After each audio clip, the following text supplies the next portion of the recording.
Today marks 1408 days share lessons I learn and continue to learn with you. I hope these insights will inspire you, support your dreams, help achieve your goals, really empower you to become the person that you want to become. Today I speak about winning and losing, but in a little bit different way. Because I think that we need to realize sometimes that some wins are actually losses and some losses actually wins. And when you do not reflect on that, then potentially we could potentially win a battle but lose a war. I think that when you understand that there are some battles that you do not need to win to actually win the war, you start to really be much more aware what kind of battles you need to choose to prioritize to win that actually moves us forward. So today I really want to focus on winning and losing, but specifically on one aspect, the things that you could lead to win the thing but lose the other thing. Or in one side you think that you're winning but you're actually losing, and the other side you can potentially feel that you're losing but you're actually winning. So what are those areas? So I will want to discuss those because I think it's a very, very powerful topic to understand. And sometimes when you think about that we are losing, we're actually winning. So number one is the paradox of winning. For example, winning approval but losing authenticity. And this is probably a sad story because when I think about really winning approval but losing authenticity, authenticity is one of the most important things for ourselves because we need to accept ourselves. Because if we do not accept ourselves, we need to put our mask for ourselves and for other people. That means we'll win approval, but we lose ourselves. One of the quotes that I really love is that if you are a friend to everybody, that means you're enemy to yourself. And that's very powerful.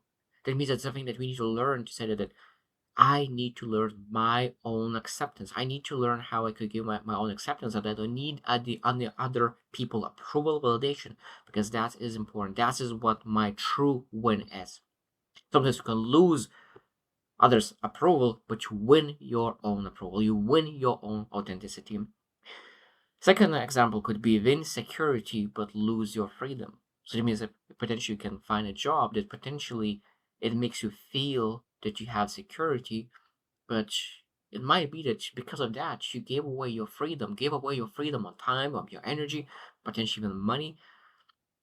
And have sometimes you need to understand like what do you really want? Do you want security or do you want freedom? Because sometimes if you win with your security, you might be that you will lose your freedom. And again, sometimes you lose security, but you win your freedom. And then the last example from the first I would love to mention is that win by comparison but lose peace. That means you might be that you really compete not to really get better for yourself, but really to outperform someone else.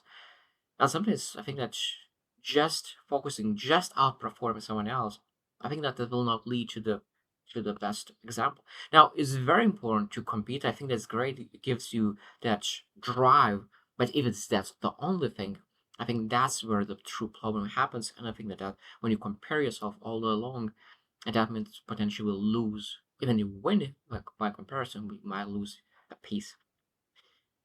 Second thing that I want to focus on is the gift of losing. And I think that's what I mean by that is that sometimes when you lose, you get blessings, you get gifts, and there's so many gifts. For example, if you are rejected, that potentially could strip some kind of illusion that you have, or bring you back to reality. Because sometimes we think that we are better than we truly are. So when we rejected, we able to look at like, what was the reason behind it. Like maybe I didn't prepare enough. Maybe my skill set was not there yet. Maybe I thought I'm up from in a skill set from 1 to 10. Maybe I thought I'm 7, but in reality I'm only 2 or 3. So being able to go back on a planning stage and say, like, if I want to really achieve that, how I need to get from now where I am right now to really to the 7, 8, 9 level, so I could really next time not get rejected or win any any pursuit that I'm going after.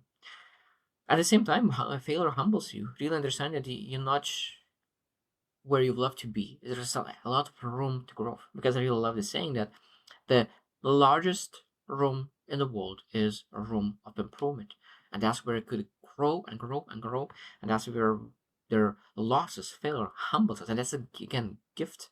Humility is one of the best things for us, character traits. And a third example from second could be that loss detaches you.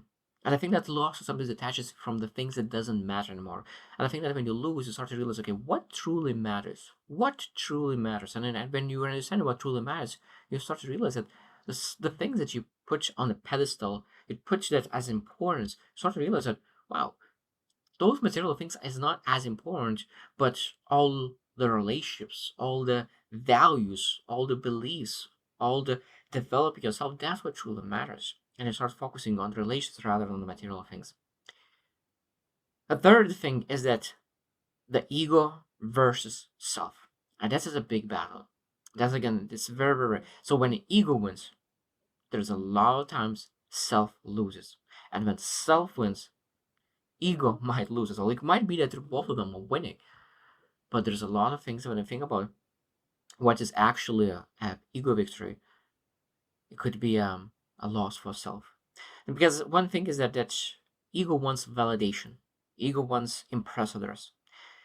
Ego wants to get approved by others. And I guess I already mentioned that. While self wins is when we align ourselves with truth, with values, with integrity, with growth, with all the things that really move us forward. And that's very, very important. Number four is how to apply this in daily life. And the most important part is really starting asking questions, questions of ourselves. And for example, those questions is that if I win this, this might I lose. What might I lose that matters more? So if I win this, what might I lose that matters more? And this is very, very powerful. One of the most powerful questions. So that means maybe you lose health, relations, integrity, freedom. So, and I think that when I think about values and I think about pursuing big things, and it's great that you say that I want you to be ambitious. I want you to pursue a financial success. I want you to be the most successful person on earth. And then you look into your values and I say maybe number one is relationships. So if you pursue those financial goals, maybe you will sacrifice your number one value. So that is the most important part. It's great to have ambitions and great to pursue big things, but the most important part is not sacrificing the number one, number two, number three values. If it's financial success is number four, so don't sacrifice number one, number two, number three values because of the value four. I think that's again what's important. So when you win the number four, you might be that you lose the number one, number two, and number three. Another question that could be that if I lose this, what hidden gift might I gain? So that is a beautiful thing. So when it means when you are losing some kind of game, and he said that, like, let's say that if I lose this, what hidden gift might I gain? So that means you start preparing worst case scenario. Look, give your best and say like, even if I lose this, if I even lose this, I will have so much better. I will have learned experiences. I will gain resilience. I will gain adaptability. I will gain resourcefulness. There's so many great benefits will be out of it. So I think that when you really start to think about it, that if I lose this, I will have so much to gain. You're not afraid anymore. You relax and you're really focusing on doing the right things. And because you relax, you start doing the right things. There's a higher chance that you win altogether. But if you lose, that means that you're just, again, you know exactly what you will take out of this experience. Number five is a living experience. And that means that when you think about living experience, I think that you can look into people who really win lotteries. They win big money. And after 5 years, 10 years, they potentially lose all the money. They lose all the relationships because that money potentially could screw so many different relations. And they, after that experience of lottery, winning that lottery, and a blessing in disguise, that leads to no money afterward because they not have financial literacy to really keep that money. Money disappears, relations disappears, and at the end of the day, you don't have anything. While other person could really have a failed business, and that means but when you look into what really that person learned is grit, resilience, humility, and that made it stronger. So when he pursues that another business, that experience probably will lead to success much much faster. Sometimes people think like it's overnight success, even though that there was so many failures along the way until this overnight success. So I think that the last few questions that I want to really ask yourself about this very important topic about winning or losing, and when is truly which is, does this expand me or shrink me? So that's exactly what you need to ask. Does this expand me or shrink me? And when you really start to asking questions for this, you start to realize that sometimes things that I discussed, that approvals or potential put a mask, that shrinks me. So that's not a win. Or potentially, if I failed the business, but it made me better, stronger, faster, maybe that expanded me. So maybe that's a win. I'm supposed to be grateful for experience rather than be disappointed and carrying that luggage with me. And again, the probably last question I want to really mention is that, does this align me or distort me? What does align me or distort me? So I think that one of the most important parts is always really looking to back into your own internal awareness and say like, what are my values? So what? Because every single person has different values, and I think that not every single person is supposed to put their values on other people.